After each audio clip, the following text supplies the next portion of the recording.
From the studio of WTAP Plus, you're watching Women of the MOV with host Phyllis Smith.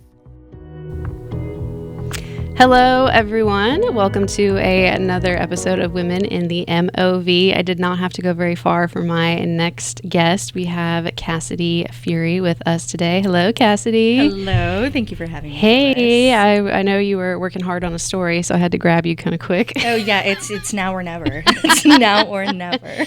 So, Cassidy, you're from the area.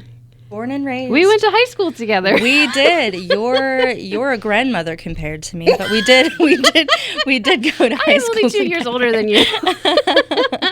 So many changes in those 2 years. Yes, this is true. This is true. So you've been here for about 6 months now? Yes. Yep. I started last October, the end of October. And so I know you've been kind of out reporting and stuff, but for people that may not have seen you, can you tell them a little bit more about you and where you were before you came to WTAP? Yeah. So I, of course, graduated from Parkersburg High School. Go Big Reds. Go Big Reds. Once a Big Red, always a Big Red. Yes.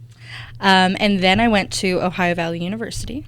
I started out in secondary English education because I'm like, hey, let's be a teacher. I love English. I love writing. So it just kind of made sense. I shadowed PHS, actually, a teacher there, and decided, not for me. No. Well, it's good you learned that sooner than later. Yes, year 2 into college instead of year 3.5. So yeah, that was good. And then, like a lot of people, Enterprise Rent-A-Car is one of the biggest companies as far as snagging interns from college. And then from there, it would be either a long-term career or just something to put on your resume. I made it a pretty long career. I was there for 9 years. So started from the very bottom as an intern, ended up being the manager of the truck rental location.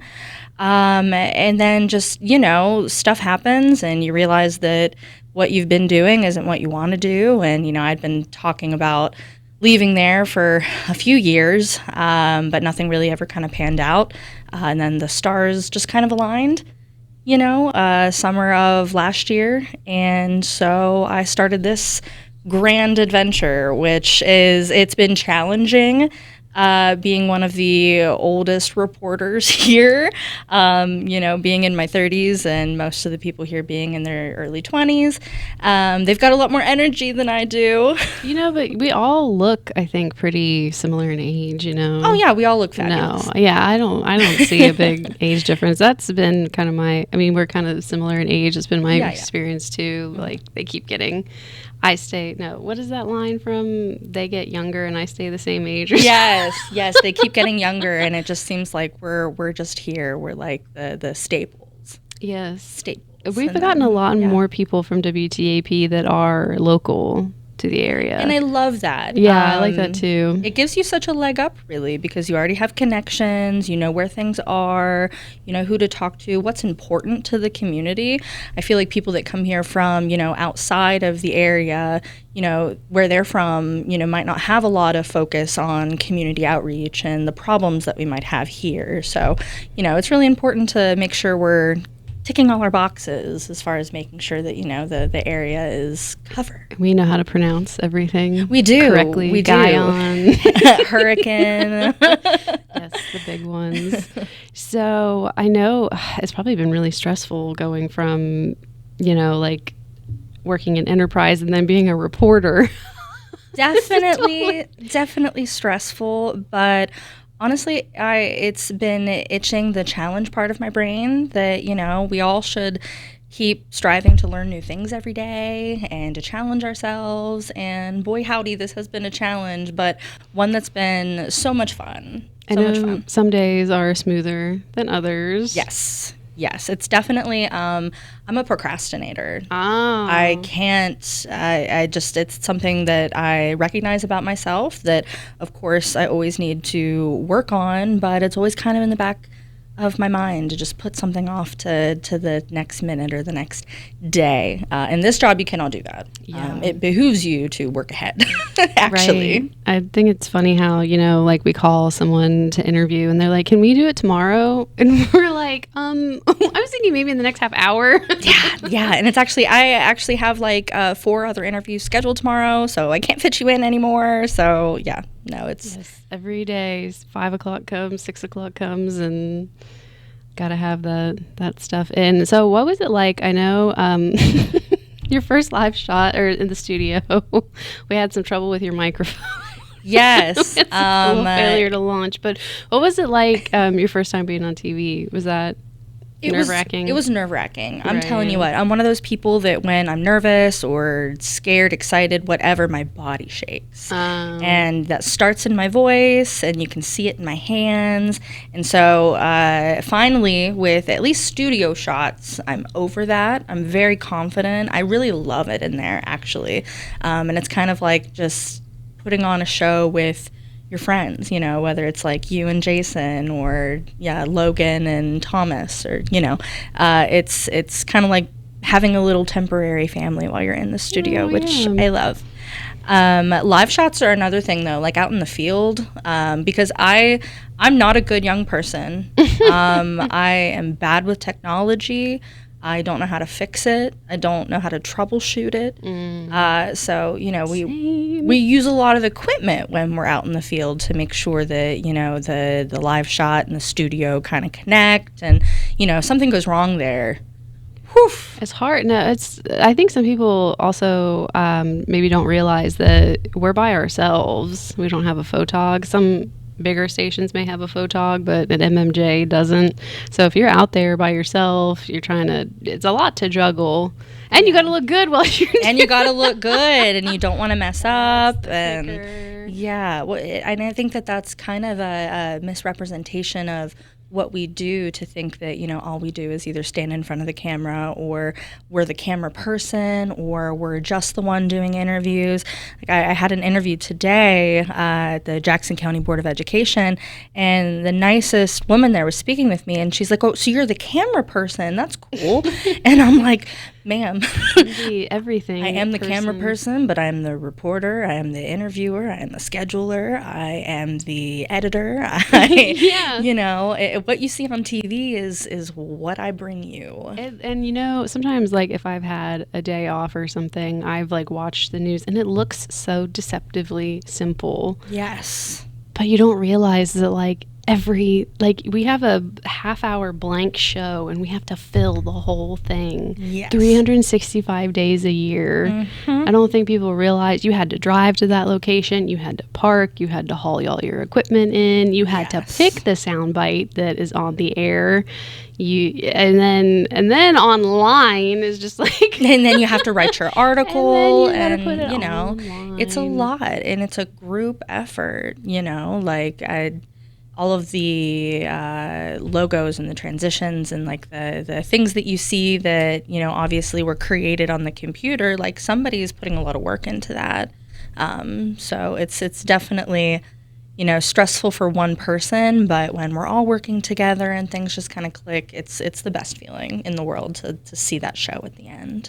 So has there been any stories that you really have clicked with or resonated with, or that have made an impact on you? Honestly, I think that a lot of the stories that I do that involve community engagement or a need that we have really resonates with me. So like I have done several interviews with Michelle Beers from the Latrobe Street Mission, or the Latrobe Mission rather. I've had a lot of conversations with nonprofit organizations with the telethon coming up. I've talked to a lot of people at North Star. So just it's easy to say that, especially as a kid, that there's nothing to do around here. It's so boring. It's, whatever. But it might not necessarily be the funnest thing that, you're going to do on a Saturday, but it's so rewarding to see that there is a need in the community, and there's so many people that are trying to fulfill that need to make it a better place, So maybe we can talk about adding some fun things to do after we've tackled some of the, community issues that we have. But those are my favorite stories and the ones that make the biggest impact on me. I do like, too, how you meet so many different people when you're reporting. Yeah, well, and that's like the thing that I always tell people about my job. Like, one of the first things is, like, I have the phone numbers for the sheriff of Washington County, the sheriff of Wood County. I've got police chiefs, mayors, just on speed dial. Like, I could call those people at any time if I, needed to get a hold of them for something. And that's just,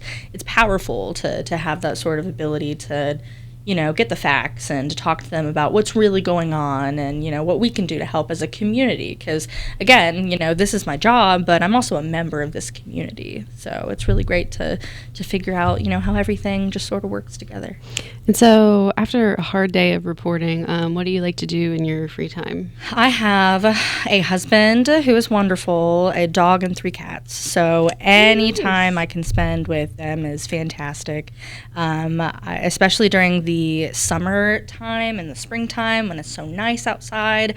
I just fill my front porch with plants, and I have a hammock. And we sit out on the porch and we'll, have a glass of wine or a charcuterie, and we're very fancy in Parkersburg. But I'd love to unwind, read a book. I have a very hefty, unmanageable 70-book goal for 2026. Oh, 70. Where are you now? 10. And it is April.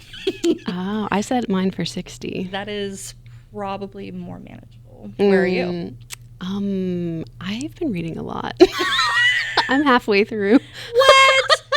Well, audiobooks. Okay. Some people say audiobooks don't count. They do count. Let's put this on the record right now. Phyllis and Cass say it does count. Mm-hmm. Yeah. Mm-hmm. You're still getting the information. You're right. still enjoying the story. Yeah, if you laid the book out in front of you versus somebody who read it versus who listened to it, you still can. Exactly. Maybe we can trick the naysayers and we can hold the book while listening to the audiobook in our ears, and we'll just flip the page occasionally. Yeah, I mean, I guess if you want to argue about semantics, but yeah, I mean, audiobooks are good, like, when you're for women on the go. Exactly. I need something, I like I said, I went to Jackson County today, and that's about, 45-minute haul, you know? So I put on an audiobook in the car and I just, boop. Yep. So that really helps. When I was a reporter, I used to be terrible at knowing where I was going. Have you found that? Are you good with directions? Have you gotten after I became a reporter, I was a lot better with like directions. Like I could. Before I started Enterprise, I was terrible with directions. But working for Enterprise, I drove a lot. Okay. Sometimes 2 to 3 hours one way to pick up one car and then come back. So my husband makes fun of me all the time because when we first started dating, I lived in Parkersburg, didn't really leave the Parkersburg, Vienna area, and he would want to go do something in Marietta, and I'd be like, "What? But it's Taiwan. But it's like 7 o'clock. How are we going to go to Marietta and back? It's so late." And so, now Charleston's just like a hop, skip, and a jump, and that's like an hour and 15 away. Right. Yeah, traveling does not bother me anymore. And especially being from this area, I know where a lot of things are already. So, like, somebody will throw out a road name, and I'll be like, "Oh, I know exactly where that is." And unfortunately, that does make you the go-to person when it comes to going out. Yeah. Right. Well, Cass knows where this is. She'll go do it. We can send her real quick. So speaking of your husband and family, do they enjoy watching you on TV? Oh man, they do. They do so much, and it makes my heart happy. We don't have cable at home, and everybody download the WTP app, but I don't have it. I'll typically, if I am really proud of something that I've done that day, we'll go on the website and I'll pull it up for hubby, and he can take a peek at it. But my mom and my Aunt Mickey watch me every single day, bless their hearts. And if I don't wear lipstick, my Aunt Mickey will definitely let me know. She'll let you know. Yeah. That's good. That's better than like an angry viewer. Oh yeah, all day, every day. Yeah, but no, they're my biggest supporters. My mother-in-law will tell her church friends how proud she is and what a good job I'm doing. So whether or not I think that I'm good at this or I'm doing well enough or whatever, that's enough of a motivation for me to keep going. I think you've been doing a great job. Thank you. I appreciate that. Some people, a lot of times when they start, their voice has to really change a lot. But I feel like your voice, you've come strong out of the gate. Like, you've got a great voice for... It's the theatrics in me, darling. I've meant for this role. Were you in theater in high school? No, I was not. But I always wanted to be, which I'm a very shy person. I've come out of my shell a lot being in sales for so long. I'm so shy. Like, I won't just go up to somebody in the supermarket and say, I like your sweater. Like, I don't know. It makes me nervous. And especially, being on TV, the camera, anything like that, I really had to get used to that. And maybe that's why, I focus so much on, how I present my voice, because I was doing all of those off-camera packages where, you just have to talk. You don't have to be in that spotlight or anything. But I've definitely gotten way more used to it. Yes, it's a sharp learning curve for sure. Mm-hmm. But it really helps when, I work with a bunch of people that I really like. Yeah. It's very enjoyable to work here and just be able to kind of, talk to everybody about anything, and everybody will help each other out. Yeah. So it's interesting. People have different tips and tricks. Like, oh, yeah.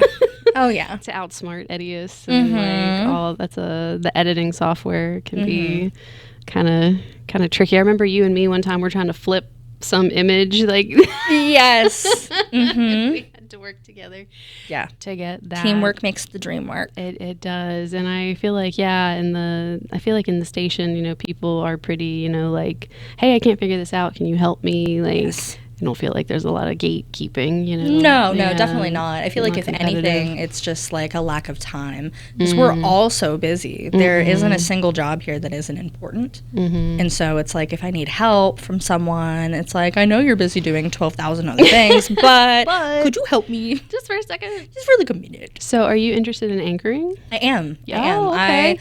I really, really enjoy being in the studio. Good. So, yeah, it's something that I brought up to Philip, our news director, to kind of just start getting that experience in doing that. So, yeah, definitely something that I would want to do. Would not want to do daybreak. You are not getting me up that not early. You're not getting me up that early a day in my life. No. Oh. No. Even if I'm going like on vacation, like let's say, hey, Cass, if you get up at 1 o'clock in the morning, we're gonna take a car and then a plane ride, and then you're gonna end up in Hawaii.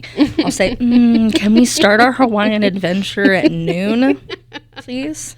Yeah, daybreak. Whenever I filled in, I don't think I got more than like 3 hours of sleep, maybe. No, where do you put it? Yeah, it was awful. You're not finishing your 60-book goal this year. That's for sure. Oh yeah, and they had me do weather on daybreak, like way back when. Meteorologist Phyllis. I like it.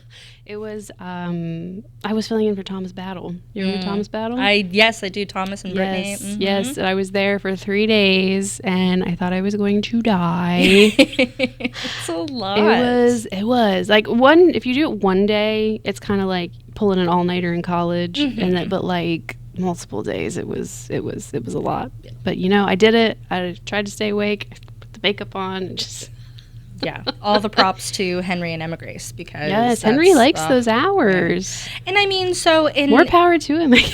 If you think about it hard enough, it is really nice to get off at 12:30-ish or so, before 1 o'clock, and then have your day. But in order to get up that early the next morning, like me personally, I would have to be in bed by like 6 p.m. And that's just not giving me a lot of time with things that are important to me, like family. So I'd never see my husband. So you're a night owl? Oh, I'm not. See, people ask me that, and I'm not. I'm not a night owl, and I'm not a morning person. What's in the middle, like a lark? Or lark? Lark? Is that it? The bird. Is that wait? Are larks really early in the morning? I don't know.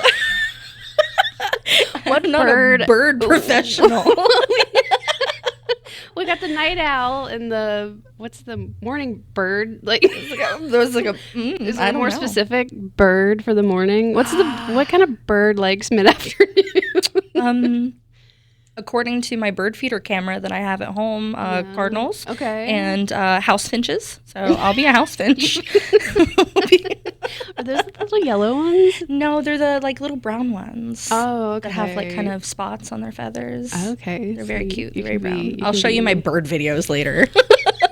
That is cool. I like birds. I like birds a lot. I love birds, and I think that that's actually a sign that you're getting old. So we're both getting old in our bird appreciation. My nephew calls birds. He calls them burbs. Burbs. Burbs. Aw. Burbs. How old's your nephew? He's 13. Well, when I that's still started